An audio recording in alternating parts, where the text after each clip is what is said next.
इस दुनिया में जीने के लिए एक पैटर्न बना हुआ है। हम पैदा होते हैं, उसके बाद हम स्कूल जाते हैं, हम स्कूल में पढ़ते हैं, स्कूल के बाद हम कॉलेज में जाते हैं, कॉलेज में पढ़ते हैं, उसके बाद अपनी जॉब ले लेते हैं, जॉब लेने के बाद हम शादी कर लेते हैं, उसके बाद हमारे बच्चे होते हैं, उसके बाद हमारे बच्चे होने के बाद वो स्कूल जाते हैं, वो स्कूल में पढ़ते हैं, उसके बाद वो कॉलेज जाते हैं। यही सेम पैटर्न चलता हुआ आ रहा है। हमारे पेरेंट्स यही फॉलो करते थे, हम भी यही फॉलो करते हैं। ऐसे बढ़ते बढ़ते हमारी आगे वाली जनरेशन भी यही फॉलो करने वाली है। तो इस जीने के तरीके को कहा जाता है रैट रेस। तो हमको प्रोग्राम करा जाता है बचपन से ही कि आपको रैट रेस के तरीके से जीना है। अगर कोई भी इस रैट रेस को तोड़ के कुछ अलग काम करना चाहे तो हमेशा पूरा समाज उसके अगेंस्ट हो जाता है। अगर कोई स्कूल के बाद सीधा ही शादी कर लेता है तो भाई इतनी जल्दी शादी कर ली, क्या जरूरत थी ये करने की। स्कूल के बाद सीधा ही जॉब करने लग जाता है, इसने तो कुछ पढ़ा लिखा नहीं है। स्कूल के बाद कोई क्रिएटिव काम में गाना वाना गाने के लिए घुस जाता है तो भाई ये तो गाना गाने के लिए चल गया, इसने तो एजुकेशन भी नहीं करी। अगर भाई हमारे पेरेंट्स की किसी दोस्त के बच्चे ने इंजीनियरिंग करी है और उसका बच्चा सक्सेसफुल हो चुका है तो हमको भी वही पैटर्न दिया जाता है कि आपको वही करना है। तो इसी प्रोसेस को रैट रेस कहा जाता है। तो रिसर्चेस ऐसा कहती है जो लोग रैट रेस में घुसते हैं वो रैट रेस वाले ही बन के रह जाते हैं, वो आगे नहीं बढ़ पाते लाइफ में। तो अब मैं आपको एक रिसर्च के बारे में बताना चाहता हूँ जो आज से हजारों करोड़ साल पहले हुई थी, सन 1947 में। मजाक कर रहा हूँ, ईयर जो भी था आप देख लेना। इसको कहा जाता है कैंडल एक्सपेरिमेंट। अब कैंडल एक्सपेरिमेंट में क्या हुआ, एक साइंटिस्ट ने टेबल दीवार के अगेंस्ट लगा दी और आपको एक माचिस का डब्बा दिया, एक कील का डब्बा दिया और एक मोमबत्ती दी और आपको कहा कि आपको इस मोमबत्ती को जलाना है और दीवार पे लगा के जलाना है और इस तरीके से जलाना है कि उसकी मोम नीचे ना गिरे।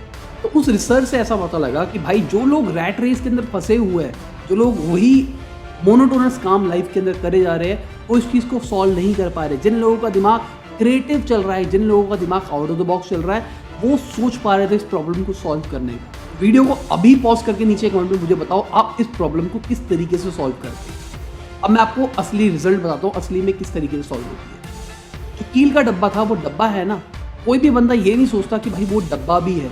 सबको लगता है वो डब्बा जो है वो कील के लिए ही बना है, कि आपको हमेशा सिखाया गया है कि कील का डब्बा कील के लिए होता है।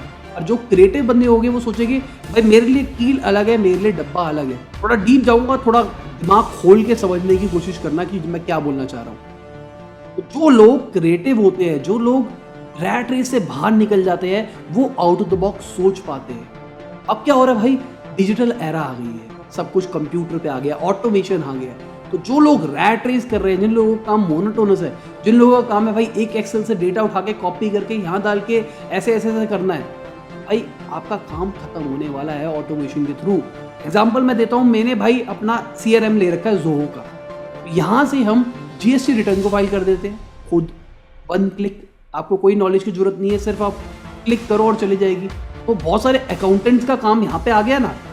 इसी तरीके से आने वाले टाइम में बहुत सारी चीज़ें ऑटोमेट होने वाली है। जो लोग इसी प्रोसेस के ऊपर, रैट रेस के ऊपर चल रहे हैं भाई, वो तो मर जाएंगे ना। उन लोगों का क्या होगा आने वाले टाइम में, क्योंकि आपने तो बस रैट रेस फॉलो करनी है कि मुझे रोज सुबह उठना है, मुझे यही चीज़ करनी है, एक एक्सेल के ऊपर डेटा लगाना है, उसके ऊपर कुछ फॉर्मूले लगाने हैं, ये करना है, वो करना है, चेक करके देखना है, एनालिसिस करके देखना है, रिजल्ट आ जाएगा। सिंपल सी बात यह है, अगर आपको अपनी शादी के लिए शूट कराना है तो आप क्या सोचोगे, जो अच्छी सी वीडियो बना के दे, क्रिएटिव बना के दे। यहाँ पे कोई ऑटोमेशन नहीं हो सकता कि यहाँ पे कैमरा लगा दिया, यहाँ पे कैमरा लगा दिया, अपने आप ऑटोमेटेड AI सिस्टम देख रहा है कि मुझे कौन सा फ्रेम डालना है, अपने आप रेंडर हो गया, सब कुछ बन गया। मैं आपको कुछ समझा रहा हूँ, ये चीज़ें ऑटोमेट नहीं हो सकती, उसको अपने आप नहीं आएगी।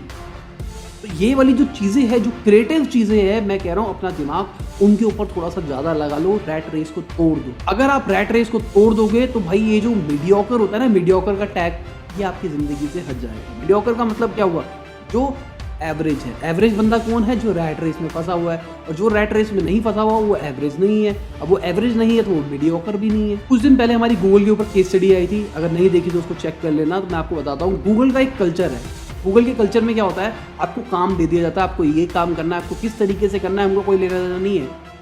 आने वाले टाइम में यही होने वाला है, आपको सिर्फ टास्क मिलेगा, आपको माइक्रो डिटेलिंग के अंदर नहीं देखा जाएगा आपने वो काम किस तरीके से किया, कैसे किया, रात को जाके किया, दिन में जाके किया, 3 बंदों ने मिलके किया, कैसे किया।